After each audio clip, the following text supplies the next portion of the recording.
ഇന്നത്തെ നായകനാരെന്നഞ്ഞുക ചേര പിടിച്ചു വലിച്ചും ഇല്ല കളി തമ്മിൽ കുത്തിപ്പോരിന് പോരും പുല്ലാടെ തമ്മിൽ ചൊല്ലിയകന്നും വെല്ലുവിളിച്ചും പിന്നാലെ പോരും പിന്നെ ഓട്ടിന് ചാട്ടം നാട്ടിന് കോട്ടം മുട്ടിന് കെട്ടിപ്പൊക്കും വീട്ടിന് ചട്ടം നാടകമേ ഉലകം നിലയാകെ തെറ്റിപ്പിക്കിരി മാക്കിരി പോക്കിരി കാട്ടി കൊഞ്ഞണം ഇങ്ങനെ അങ്ങനെ തമ്മിൽ കുത്തും നാടകമേ ഉലകം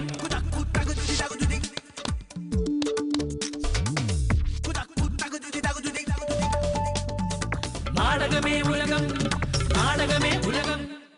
നമസ്കാരം. മന്ത്രി AP അനിൽകുമാർ ആളൊരു സഞ്ചാരിയാണ്. നമ്മുടെ SK പൊറ്റക്കാടിനെ പോലെ. ഒരേ ഒരു വ്യത്യാസമേ ഇരുവരും തമ്മിലുള്ളൂ. യാത്ര ചെയ്യുമെങ്കിലും മന്ത്രി സുന്ദരൻ വിവരിക്കാറില്ല. സ്വകാര്യങ്ങൾ എങ്ങനെ വിവരിക്കാനാണ് എന്ന ചോദ്യം സ്വാഭാവികം. അല്ലെങ്കിൽ തന്നെ വിവരിക്കാൻ കഴിയുന്നതാണെങ്കിലല്ലേ വിവരണം സാധ്യമാകൂ. മന്ത്രി സുന്ദരൻ യാത്രാ വിവരണം നടത്തിയില്ലെങ്കിലും മന്ത്രി സുന്ദരൻ്റെ യാത്രയെക്കുറിച്ച് നമുക്ക് വിവരിക്കാമല്ലോ. 2011 മുതൽ 2013 വരെ. പ്രത്യേകം ശ്രദ്ധിക്കുക, 2014 യാത്രകൾ പറയുന്നതേയില്ല. 2011 മുതൽ 2013 വരെ 12 വിദേശയാത്രകൾ. Switzerland, England, Saudi Arabia, Australia, Italy, Germany, Japan, America, UAE എന്നിവിടങ്ങളാണ് സുന്ദരൻ്റെ കാൽപാദങ്ങൾ പതിയാൻ ഭാഗ്യം ലഭിച്ച വിശുദ്ധ രാഷ്ട്രങ്ങൾ. ദുബായിൽ മാത്രം 4 വട്ടം പോയി വന്നു. അവസാനത്തെ 3 യാത്രകളും സ്വകാര്യ ആവശ്യത്തിന് വേണ്ടിയാണ് എന്നുകൂടി ഓർമ്മിപ്പിച്ചോട്ടെ. അല്ലെങ്കിലും കമ്മ്യൂണിസം, മാർക്സിസം, ലെനിനിസം എന്നൊക്കെ പറയും പോലെ ഒന്നാണല്ലോ ടൂറിസം. ടൂറിന് വേണ്ടിയുള്ള ഇസം, അതാണല്ലോ വകുപ്പ്. ആ വകുപ്പിലാണല്ലോ ഈ യാത്രകളൊക്കെയും. ദുബായും സൗദിയും പലവട്ടം സന്ദർശിച്ചുവെങ്കിലും മസ്കറ്റിൽ മാത്രം പോയതായി കാണുന്നില്ല. അഥവാ പോയിട്ടുണ്ടെങ്കിൽ തന്നെ തിരുവനന്തപുരത്തെ മാസ്കറ്റ് ഹോട്ടലിലായിരിക്കും എന്ന പ്രതീക്ഷയോടെ സരിത ഇതുവരെ ഒന്നും പറയാത്ത സ്ഥിതിക്ക് ആരോപണത്തിൽ ഉറച്ചു നിൽക്കാതെ ഇന്ന് തുടങ്ങുന്നു. സ്വാഗതം സുൽത്താൻ ഗോൾഡ് നാടകമേ ഉലകത്തിലേക്ക്. മാണിയും കോണിയും കെണിയിലായ ആഴ്ചയിൽ ആദ്യം അജണ്ട.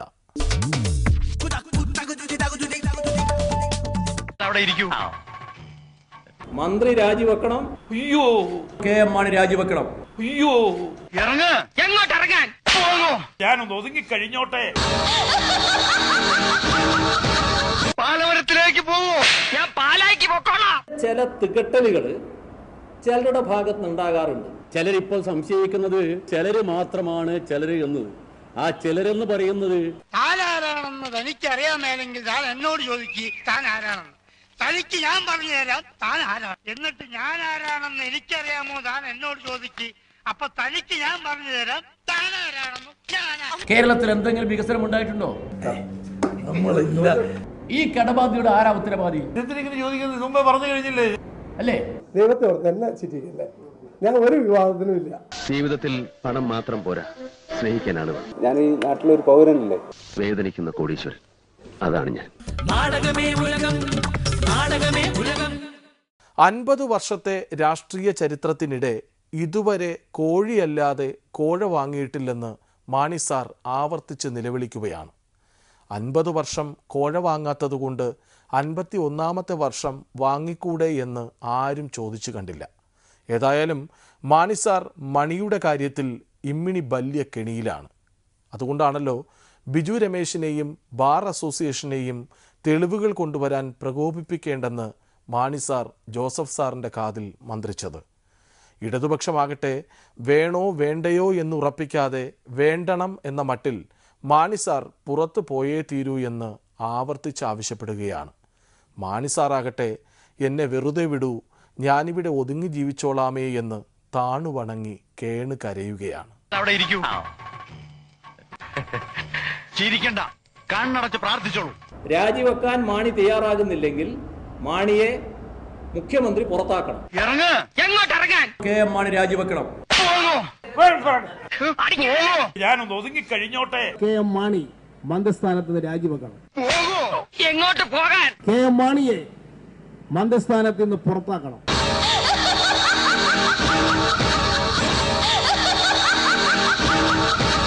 മുഖ്യമന്ത്രി ഉമ്മൻചാണ്ടി കെ എം മാണിയെ മന്ത്രിസ്ഥാനത്ത് പുറത്താക്കുന്നില്ലെങ്കിൽ ഗവർണർ ഇടപെടണം. മന്ത്രി രാജിവെക്കണം. അയ്യോ, കെ എം മാണി രാജിവെക്കണം. അയ്യോ, കെ എം മാണി മന്ത്രിസ്ഥാനത്ത് നിന്ന് രാജിവെക്കണം. അയ്യോ, പാലവരത്തിലേക്ക് പോവോ? ഞാൻ പാലായിക്ക് പൊക്കോളാം. 50 വർഷക്കാലം ഒരേ നിയോജക മണ്ഡലത്തിൽ നിന്ന് 50 വർഷക്കാലം വോട്ട് ചെയ്ത് ജയിപ്പിച്ചെങ്കിൽ പാലക്കാരെല്ലാം മണ്ടന്മാരാണ്. നാടകമേ ഉലകം, നാടകമേ ഉലകം. മാണിയെ മാത്രമല്ല ഉമ്മച്ചനെയും മന്ത്രി ബിയർബുവിനെയും വെറുതെ വിടാൻ ഒരുക്കമല്ല അന്യൻ സഖാവ്. അവരോടൊക്കെ ചിലത് ചോദിക്കാനുണ്ട്. ഇനി ക്വസ്റ്റ്യൻ അവറാണ്. അവരിൽ ഇക്കുറി നാടകമേ ഉലകമില്ല. പന്ന്യൻ്റെ ചോദ്യങ്ങൾക്ക് ഉത്തരം മുട്ടി കൊഞ്ഞനം കുത്തുന്നത് മാണിസാറും ഉമ്മച്ചനും മന്ത്രി ബിയർബുവും. ഇതെന്ത് നാട്? വെള്ളരിക്ക പട്ടണമാണോ? No comments. വെള്ളരിക്ക പട്ടണമാണോ? ഞാൻ പറഞ്ഞല്ലോ നോ കമന്റ്സ്. എന്താ ഗവൺമെന്റ് സമീപനം? എന്താ ഈ ഗവൺമെന്റ് വന്നപ്പോ എന്ത് പറ്റിയത്? അല്ല, ഞാൻ പറഞ്ഞല്ലോ, എനിക്ക് പറയാൻ പറ്റുന്നല്ലേ പറയാൻ പറ്റൂ. കേരളത്തിൽ എന്തെങ്കിലും വികസനം ഉണ്ടായിട്ടുണ്ടോ? നമ്മളില്ല. ഇതൊക്കെ ഭൂഷണമാണ് എന്ന് ധരിക്കുന്ന ഒരു ഗവൺമെന്റ് ആണോ കേരളം ഭരിക്കുന്നത്? എന്തേ UDF ഗവൺമെന്റ് നിലപാട്? ഞാൻ ഈ കൊച്ചു കേരളത്തിൽ ഇരിക്കുന്ന ഒരാളാണ്. ഉത്തരം മുട്ടിയാൽ കൊഞ്ഞനം കിട്ടും. കേരളം എന്ന് പറയുന്ന സംസ്ഥാനത്തിന്റെ ഇന്നത്തെ സ്ഥിതി എന്താ? അയ്യോ, കേരളം ഇത്ര പാപ്പരായതിന് കാരണം എന്താ? അങ്ങനെ ഇല്ലല്ലോ. ഈ കടബാധ്യതയുടെ ആരാ ഉത്തരവാദി? എന്തിനിങ്ങനെ ചോദിക്കുന്നത്? മുമ്പേ പറഞ്ഞു കഴിഞ്ഞില്ലേ? വികസന പ്രവർത്തനം നടത്തിയിട്ടാണോ? ഞാനൊന്ന് ഒതുങ്ങി കഴിഞ്ഞോട്ടെ. ഉത്തരം മുട്ടിയാൽ കൊഞ്ഞനം കിട്ടും. എന്താ മന്ത്രിക്കത് ബാധകല്ലേ? അങ്ങനെ അല്ലേ? ദൈവത്തെ ഓർത്ത് എന്നെ ചിരിക്കല്ലേ. ഞാൻ ഒരു വിവാദത്തിനും ഇല്ല. ഉത്തരം മുട്ടിയാൽ കൊഞ്ഞനം കിട്ടും. ആര് ആരോപണം ഉന്നയിച്ചാലും ഈ മൂവർ സംഘത്തിൻ്റെ ഉത്തരങ്ങൾക്ക് ഒരേ സ്വഭാവമാണ്. സംശയമുണ്ടെങ്കിൽ ഒന്നുകൂടി കണ്ടോളൂ. ഞാൻ ഈ കൊച്ചു കേരളത്തിൽ ഇരിക്കുന്ന ഒരാളാണ്. ഞാനൊന്ന് ഒതുങ്ങി കഴിഞ്ഞോട്ടെ. ദൈവത്തെ ഓർത്ത് എന്നെ ചിരിക്കല്ലേ. നാടകമേ ഉലകം, നാടകമേ ഉലകം. അന്യനെ പോലെ കണ്ടാൽ പന്ന്യന് സഹിക്കില്ല. പിണറായിയോട് പിണങ്ങാറായി നിന്ന പന്ന്യൻ AKG സെൻറ്ററിൽ ചെന്നപ്പോൾ വണങ്ങാറായി. വെളിയത്തിൻ്റെ പിൻഗാമിയായി വെളിച്ചപ്പാടായി വന്ന പന്ന്യൻ പാർട്ടിയുടെ മുടിയനായ പുത്രനാണെന്ന ആക്ഷേപം കേൾക്കാതിരിക്കാൻ CPMന് നേരെ ആഞ്ഞടിച്ചു. ഒന്നല്ല, ഒന്നിലേറെ തവണ. പിണറായി എന്തെന്ന് ചോദിച്ചപ്പോഴൊക്കെ കുന്തമെന്ന് ഉത്തരം പറഞ്ഞു. അപ്പോഴാണ് പാർട്ടി തിരിച്ചറിഞ്ഞത് ഇത് മുടിയനായ പുത്രനല്ല, മുടിയനായ സൂത്രൻ ആണെന്ന്. കമ്മ്യൂണിസ്റ്റുകാർക്ക് വളരെ പ്രധാനമാണ് രാഷ്ട്രീയമായ ചർച്ച. ആ ചർച്ചയിൽ കൂടി പല കാര്യങ്ങളെക്കുറിച്ചും വ്യക്തതയുണ്ടാകും. പല കാര്യങ്ങളിലും നമുക്ക് കുറച്ചുകൂടി വെളിച്ചമുണ്ടാക്കാൻ കഴിയും. അവിടെ അത് ആരോഗ്യപരമായ ചർച്ച ആ കാര്യത്തിൽ നടക്കും എന്നുകൂടി പ്രതീക്ഷിക്കാം. അങ്ങനെ മനസ്സിലായില്ല. ഒരു രാഷ്ട്രീയ ചർച്ച, ബാർ കോഴ വിവാദം, ഒരു രാഷ്ട്രീയ ചർച്ച. CBIയുടെ ഒരു അന്വേഷണമാണ് ആവശ്യം. CBI അന്വേഷിക്കുന്നതിനോടും ഞങ്ങൾക്ക് യോജിപ്പില്ല. ജുഡീഷ്യൽ അന്വേഷണം നടത്തണം. ജുഡീഷ്യൽ അന്വേഷണത്തോടും ഞങ്ങൾക്ക് യോജിപ്പില്ല. കേരളത്തിൽ ഒരു ജുഡീഷ്യൽ അന്വേഷണം നടത്തണം ഞങ്ങൾ ഉറപ്പിച്ച് പറയുന്നു. ജുഡീഷ്യൽ അന്വേഷണത്തിന് മുമ്പ് KM മാണി രാജിവെക്കണം. അതിൽ സന്ധ്യയില്ല, അതിൽ മാറ്റമില്ല. ഈ മുദ്രാവാക്യം വെച്ചുകൊണ്ട് ഞങ്ങൾ പ്രത്യക്ഷ സമരത്തിൽ പോകാൻ കമ്മ്യൂണിസ്റ്റ് പാർട്ടി തീരുമാനിച്ചിരിക്കുന്നു. ആ പദ്ധതികളുമായി സഹകരിക്കാനാവില്ല. ഏത് രാഷ്ട്രീയ കക്ഷിയാലും അങ്ങനെ ഇടപെടണം. ഞങ്ങളാ പെട്ടെന്ന് ഇടപാടാനുള്ള സമീപനം ഞങ്ങൾ സ്വീകരിച്ചത്. അതുമായി സഹകരിക്കുന്ന പ്രശ്നമില്ല. കമ്മ്യൂണിസ്റ്റ് പാർട്ടി പോലൊരു ഒരു പാർട്ടി ഇതുപോലെ വിഷയത്തിൽ പെട്ടെന്ന് അലർട്ടാവണം. പ്രക്ഷോഭം ഞങ്ങൾ ആരംഭിക്കും.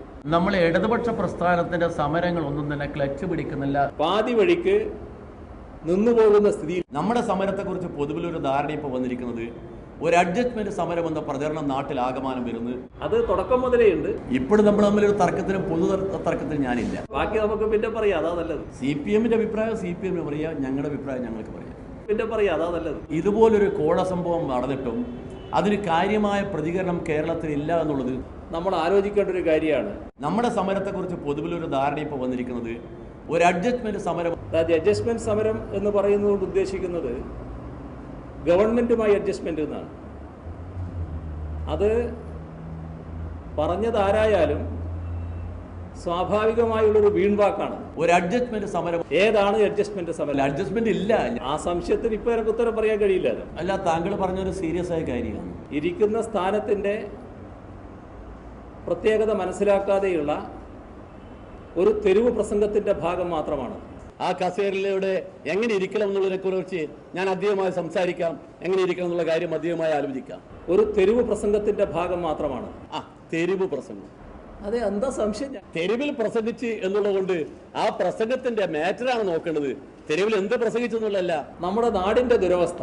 നമ്മൾ ഇതുപോലെ തർക്കിച്ച് മുന്നോട്ട് പോകാൻ ഞങ്ങൾ ആഗ്രഹിക്കുന്നില്ല. എന്താ അതുകൊണ്ട് ഉദ്ദേശിച്ചത് എനിക്കറിയില്ല. ഞങ്ങൾ ഉദ്ദേശിച്ചത് കേരളത്തിൽ ഇടതുപക്ഷ ജനാധിപത്യ മുന്നണി എന്ന രീതിയിൽ ഒരുമിച്ച് ഒരേ മനസ്സായി ഒരേ മുദ്രാവാക്യം മുന്നോട്ട് വന്നാൽ അതിന്റെ പ്രസക്തി കൂടും. അത് CPIയുടെ ആവശ്യം, ഞങ്ങളുടെ ആവശ്യമില്ല. ഞങ്ങൾക്ക് പറയാൻ പറ്റും. ഞാൻ ഞങ്ങളുടെ കാര്യം ക്ലിയറായി പറഞ്ഞല്ലോ സുഹൃത്തെ. ഞാൻ പറയേണ്ടത് ഞാൻ പറഞ്ഞു കഴിഞ്ഞു. ബാക്കി നിങ്ങൾക്ക് വ്യാഖ്യാനിക്കാം. എന്തിനാ ഇങ്ങനൊരു വ്യാഖ്യാനം? കേരളത്തിലെ CPI എന്നത് പഴയ ഒരു കോൺഗ്രസ് ബന്ധത്തിന്റെ വല്ലാത്തൊരു ഹാങ് ഓവറിൽ നിൽക്കുന്ന ഒരു പാർട്ടിയാണ്. കോൺഗ്രസിന്റെ ഹാങ് ഓവർ എന്ന് പറഞ്ഞു. എന്നാൽ കോൺഗ്രസുമായി അടുത്ത കാലത്ത് ബന്ധമുണ്ടാക്കുന്നതിൽ ആരും മോശക്കാരല്ലോ. കോൺഗ്രസിനോടൊപ്പം ചേർന്ന് ആ മുന്നണിയുടെ ഭാഗമായി മുഖ്യമന്ത്രി സ്ഥാനം സ്വീകരിക്കാൻ മടി കാണിക്കാത്ത പാർട്ടിയായിരുന്നു ആ പാർട്ടി. 2004-2009 നമ്മളെല്ലാവരും ഓർക്കുമല്ലോ. ഇന്ത്യ മഹാരാജ്യത്തിൽ ഒരു ഗവൺമെന്റ് ഉണ്ടായി. ആ ഗവൺമെന്റ് നമ്മൾ രണ്ടുപേരും ഉൾപ്പെടെ 63 MP-മാർ പിന്തുണച്ച ഗവൺമെന്റ് ആയിരുന്നു. കോൺഗ്രസിനോട് അത്രയധികം താല്പര്യമായിരുന്നു ഇവിടെയുള്ള CPIക്ക്. കോൺഗ്രസിന്റെ പിന്തുണയെക്കുറിച്ച് പറഞ്ഞുകൊണ്ട് ഞങ്ങൾ എപ്പോഴും വിരട്ടാൻ വരുന്നൊരു കാര്യം ദയവേത് അവസാനിപ്പിക്കണമെന്ന് ഞാൻ പറയുന്നുള്ളൂ. ഹാങ് ഓവർ വിടാത്ത ചിലര് ഇപ്പോഴും അതിനകത്ത് ചിലപ്പോൾ ഉണ്ടായേക്കാം. എന്തിനാ ഇങ്ങനൊരു വ്യാഖ്യാനം? ഞാൻ പറഞ്ഞത് നിങ്ങൾക്ക് മനസ്സിലാകുന്നില്ലേ? കോൺഗ്രസിന്റെ കാര്യത്തിലാണെങ്കിൽ നമ്മൾ എല്ലാവരും പല കാര്യങ്ങളിലും പലപ്പോഴും സഹായിച്ചിട്ടുണ്ട്. കൃത്യമായിട്ട് മനസ്സിലാകാത്തത് മറ്റെന്തോ ധാരണ തലയിലുള്ളത് കൊണ്ടാണ്. ഞാൻ പറഞ്ഞ കാര്യങ്ങൾ മറ്റെല്ലാവർക്കും മനസ്സിലാവുകയും നിങ്ങൾക്കൊരാൾക്ക് മാത്രം മനസ്സിലാകാതിരിക്കുകയും ചെയ്യുന്നുണ്ടെങ്കിൽ അതെന്റെ വീഴ്ചയല്ല. മറുപടി എന്ന് പറയുന്നത് നമ്മൾ അജണ്ടയിലുള്ള കാര്യമല്ല. ഒരു മാണിയും വേണ്ട കോണിയും വേണ്ട. മാണിയുടെ കാര്യമൊക്കെ നിങ്ങൾ പലവട്ടം ചോദിച്ച കാര്യങ്ങളല്ലേ. ഒരു മാണിയും വേണ്ട കോണിയും വേണ്ട. എവിടെയോ നിൽക്കുന്ന ഒരാളെ നോക്കി നിങ്ങൾ ഇങ്ങോട്ട് വന്നേക്കോ എന്ന് ശങ്കിച്ചുകൊണ്ട് എന്തിനാണ് വർത്തമാനം പറയാൻ പോകുന്നത്? ഓരോരുത്തർക്കും ഓരോ രീതിയുണ്ടല്ലോ. ഈ കേരളത്തിൽ PKV മുഖ്യമന്ത്രിയായത് എപ്പോഴാണെന്ന് നിങ്ങൾ ചിലരെങ്കിലും ശ്രദ്ധിച്ചിട്ടുണ്ടാവുക. PK-യുടെ പേര് വലിച്ചടക്കാൻ പാടില്ലായിരുന്നു. ചില തികട്ടലുകൾ ഏതെങ്കിലും ചിലർ ആലോചിച്ച് നടത്തിയതല്ല കേട്ടോ. ചില തികട്ടലുകൾ ചിലരുടെ ഭാഗത്ത് നിന്നുണ്ടാകാറുണ്ട്. ചിലരിപ്പോൾ സംശയിക്കുന്നത് ചിലര് മാത്രമാണ് ചിലര് എന്ന്. ആ ചിലരെന്ന് പറയുന്നത് താൻ ആരാണെന്ന് തനിക്കറിയാമേലെങ്കിൽ താൻ എന്നോട് ചോദിക്ക് താൻ ആരാണെന്ന്. തനിക്ക് ഞാൻ പറഞ്ഞു തരാം താൻ ആരാണ്. എന്നിട്ട് ഞാൻ ആരാണെന്ന് എനിക്കറിയാമോ താൻ എന്നോട് ചോദിക്ക്. അപ്പൊ തനിക്ക് ഞാൻ പറഞ്ഞു തരാം താൻ ആരാണെന്ന്. തർക്കത്തിൽ ഒരുപാട് തർക്കിച്ച് നമ്മൾ അപ്പുറപ്പുറം വിജയിക്കാന്നുള്ളതല്ല. ഇത് നമ്മൾ മറക്കാതിരിക്കണം. നമ്മൾ യോജിച്ചു പോകേണ്ട ആളുകളാണ്. യോജിപ്പിന്റെ മാർഗമാണ് പ്രധാനം. തീർച്ചയായും അതിനെപ്പറ്റി ഒരു സംശയം വേണ്ട. കമ്മ്യൂണിസ്റ്റുകാർ തെറ്റിനെ തെറ്റായും ശരിയെ ശരിയായും കാണണം. ഞാൻ പറഞ്ഞല്ലോ, അത് പറഞ്ഞല്ലോ. പരസ്പരം ചർച്ച ചെയ്ത് പരിഹരിക്കണം. ആ പരസ്പരം ചർച്ച ചെയ്ത് പരിഹരിക്കാനുള്ള വഴിയുണ്ടാക്കണം. ആ ഭാഗത്തോട്ട് ഞങ്ങളില്ല. നമ്മൾ ഒരുമിച്ച് നിൽക്കേണ്ട ആളുകളാണ്. ഒരു സംശയം ആ കാര്യത്തിലില്ല. ഒരുമിച്ച് പോരാടേണ്ട ആളുകളാണ്. എനിക്ക് ഇതേവരെ അങ്ങനെ ഒരു സംശയം ഉണ്ടായിട്ടില്ല. ഒരുമിച്ച് സമരത്തിൽ പോകേണ്ട ആളുകളാണ്. അല്ല, ചില പ്രക്ഷോഭങ്ങൾ ഞങ്ങൾ ഒറ്റക്കായിരിക്കും, ചിലത് കൂട്ടായിട്ടുമായിരിക്കും. ഒരുമിച്ച് അടികൊള്ളേണ്ട ആളുകളാണ്. എന്തേ ഇപ്പൊ അതുകൂടി വരാൻ കാരണം? ഒരുമിച്ച് ജയിലിൽ പോകേണ്ട ആളുകളാണ്. അങ്ങനെ ഒരു സാഹചര്യം വന്നിട്ടുണ്ടോ? ഞങ്ങളൊക്കെ കമ്മ്യൂണിസ്റ്റുകാരാണ് എന്നൊന്നും ഞാൻ പറഞ്ഞില്ല. എനിക്ക് വിശ്വാസമാണ്. നമ്മളൊന്ന് ഒത്തു നീങ്ങിയാൽ, രണ്ട് കൈയും പിടിച്ചാൽ മാത്രല്ലേ ഒരു ഷേക്കിന്റെ ആവും. അസംബന്ധമാണത്. രണ്ട് കൈയും കുട്ടിയാലല്ലേ ശബ്ദമുണ്ടാവൂ. ആരാണ് ഉദ്യോഗസ്ഥൻ? ഉദ്യോഗജനകമായ അവസ്ഥ ഉണ്ടാക്കുന്നവനാരോ അവനാണ് ഉദ്യോഗസ്ഥൻ. അങ്ങനെ നോക്കിയാൽ സൂരജും രാഹുലാർ നായരുമൊക്കെ ഒന്നാം തരം ഉദ്യോഗസ്ഥരാണ്. ലക്ഷങ്ങൾ കൈക്കൂലി വാങ്ങുന്ന ലക്ഷണമൊത്ത ഉദ്യോഗസ്ഥർ. കോടികൾ കൈപ്പറ്റുന്ന കോടി പുണ്യമാണ് ഈ ഉദ്യോഗസ്ഥർ. ചുരുങ്ങിയ നാളുകൾ കൊണ്ട് കോടികൾ മൂടിയ സൂരജിനും പറയാനുണ്ടാവില്ലേ ചിലത്? തെളിവുകളുടെ അടിസ്ഥാനത്തിൽ മാത്രമല്ലേ പറ്റുള്ളൂ. കാരണം അങ്ങനെയാണല്ലോ നമ്മുടെ നിയമവ്യവസ്ഥ. ജീവിതത്തിൽ പണം മാത്രം പോരാ, സ്നേഹിക്കാനാണ്. ഞാൻ ഈ നാട്ടിലൊരു പൗരനല്ലേ.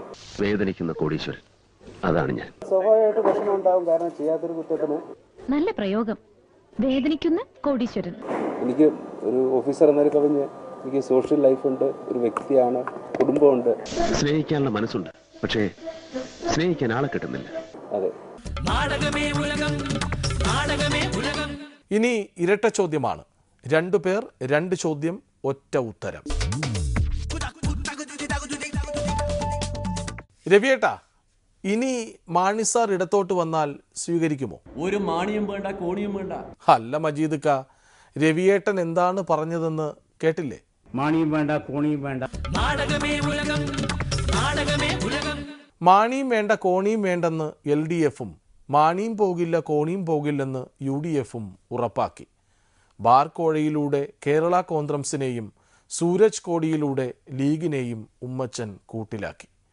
സോളാർ കേസിൽ പഴുത്ത പ്ലാവില വീണപ്പോൾ ഉള്ളിൽ ചിരിച്ച പച്ചപ്ലാവിലകൾക്ക് ചിലത് ഇപ്പോൾ മനസ്സിലായിട്ടുണ്ടാകും. ഇപ്പോൾ ചിരിക്കുന്ന പഴുത്ത പച്ചപ്ലാവിലകൾ സൂക്ഷിച്ചാൽ ദുഃഖിക്കേണ്ടി വരില്ല എന്ന് ഓർമ്മിപ്പിച്ച് ഇന്നിവിടെ വാങ്ങുന്നു. ഇനി അടുത്ത ആഴ്ച കാണാം. നമസ്കാരം. ഇന്നത്തെ നായകനാരെന്നഞ്ഞുക ചേര പിടിച്ചു വലിച്ചും ഇല്ല കളി തീ കളി ഈ കളി തമ്മിൽ കുത്തിപ്പോരിന് പോരും പുല്ലാണെ തമ്മിൽ തമ്മിൽ ചൊല്ലിയകന്നും വെല്ലുവിളിച്ചും പിന്നാലെ പോരും പിന്നെയും ഓട്ടിന് ചാട്ടം നാട്ടിന് കോട്ടം മുട്ടിന് മുട്ടിന് കെട്ടിപ്പൊക്കും വീട്ടിന് ചട്ടം. നാടകമേ ഉലകം, നാടകമേ ഉലകം. നിലയാകെ തെറ്റിപ്പിക്കിരി മാക്കിരി പോക്കിരി കാട്ടി കൊഞ്ഞണം ഇങ്ങനെ അങ്ങനെ തമ്മിൽ കുത്തും. നാടകമേ ഉലകം.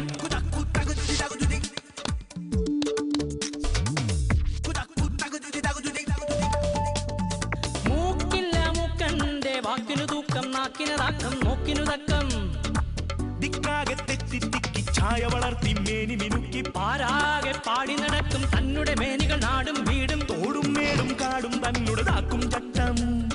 നാടകമേ ഉലകം, നാടകമേ